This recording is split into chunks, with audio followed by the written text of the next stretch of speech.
Yeah, let's go over a little part here that is not cynical, it's truthful. Now, you went to school to learn how to be a doctor, and a doctor, of course, would have had all the benefits of learning about how to become more physiological intact. Healthier, wealthier, wiser is your mantra. You go to school to become healthy, wealthy, and wise so you can get out and you can spread the word of healthy, wealthy, and wise. Okay, makes sense. But you'll notice that the system has sort of been manipulated a little bit because the doctors that are getting out of school and or the ones that are out of school, you'll see, they're not so healthy, wealthy, and wise. I think they're salesmen. And I'm not saying this to be mean because, well, that's what you learn when you go to school. This will fix this. You need this to prevent this. And if you get this, well, you're going to have to take this the rest of your life, every day. That's all I hear. Sounds like a business deal to me. And I'm not here against the system. Let me tell you, emergency medicine and the pharmaceuticals do have their place, massively. I worked in the emergency for 3 years at the hospital. And without these, not drugs, without these medicines. Now, there are some I call drugs because they don't really have the use that they pertain to have. But these medicines save lives. I saw that immediately. When we look at the typical traditional doctors that leave the nest, you got your degree, okay. But remember, we're getting smarter now. Your degree is cool, but you know what, sir or doctor, because you do have a degree, I want to see your pedigree. I want to see that you know. Now you think you know. I hear that you really sound really smart, got a white jacket on, but can you show me your pedigree?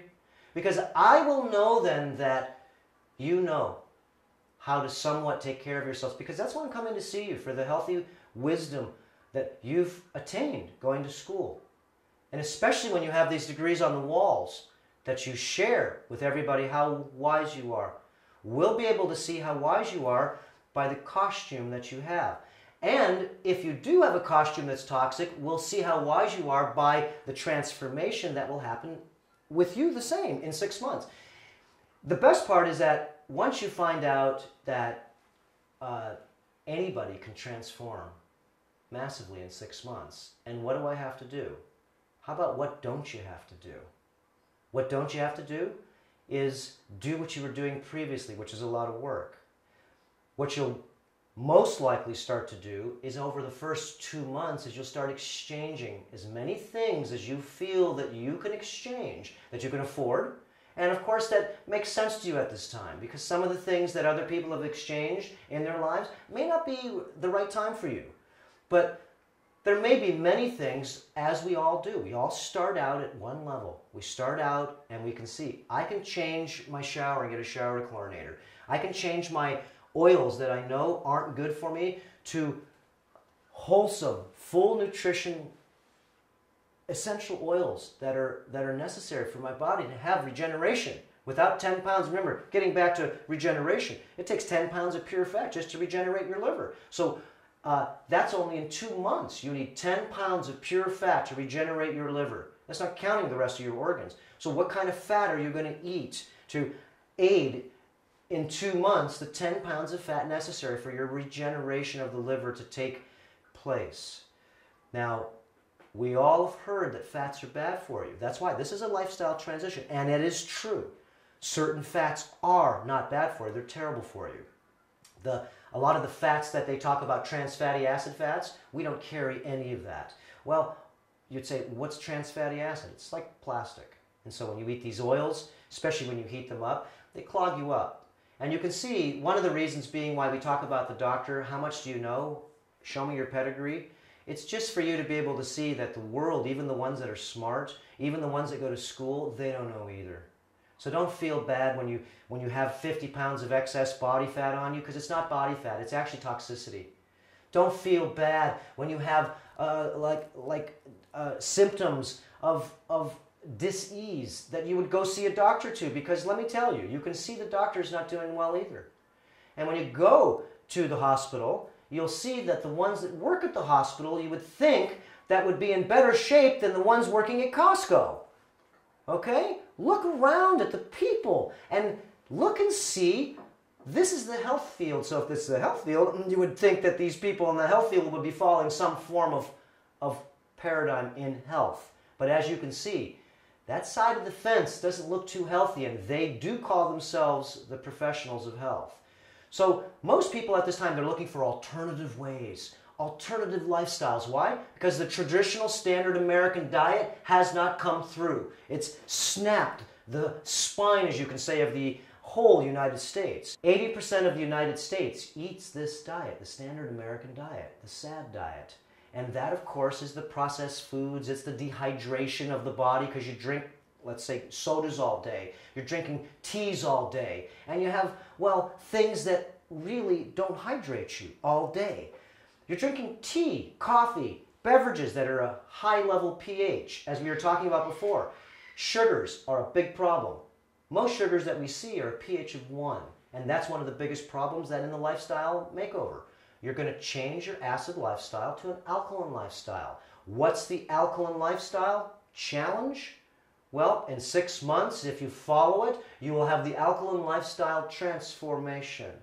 And alkaline, realistically, is, well, all you got to do is Google it. You'll find out if you alkalize yourself, then you energize yourself. And if you alkalize yourself, you remineralize yourself. And if you alkalize yourself, you give yourself vibrance. Okay, so if that's true, then why aren't you alkalizing yourself? Because you didn't know. I remember went to school. I didn't learn these steps. Let's talk alkalinity. Let's keep it real simple though. Let's not get too complex because water does get complex. Food does get complex. The air does get complex. The electrical systems do get complex. And all of these things do have something to do with our vitality and health. So let's just look at acidity versus alkalinity. Once we understand that acidity gives us disease and alkalinity gives us health, then we'll want to be on the side of the fence because sickness is not really, well, advantageous once you've lived a healthy life. See, most people don't know even what a healthy life feels like. Remember, 80% of the population is 15 pounds plus overweight. You have 75 million diabetics, 75 million people of the United States. Well, you know, they don't feel healthy. And you've got over 80 million people that are 30 pounds plus toxic, or they call them obese. Now, I was 30 pounds plus. I lost almost 40 pounds, so would you call me obese? I don't know, maybe. I had 40 pounds of baggage on me. Why? Because my body was super acid.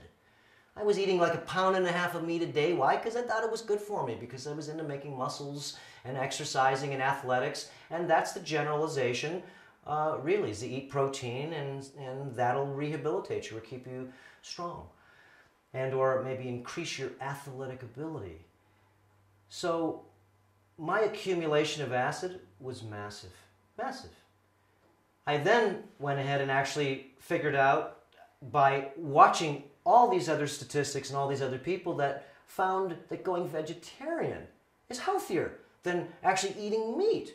But then I found out that a lot of the vegetarians, they're sick too because they're not eating mineralized foods or they're not eating foods that actually have life to them. Because just because you eat vegetables doesn't mean you're going to get healthy. So acidity versus alkalinity, once you cook something, it gets acid. Any type of flesh is highly acid. The more dense a food is, the more acid it is.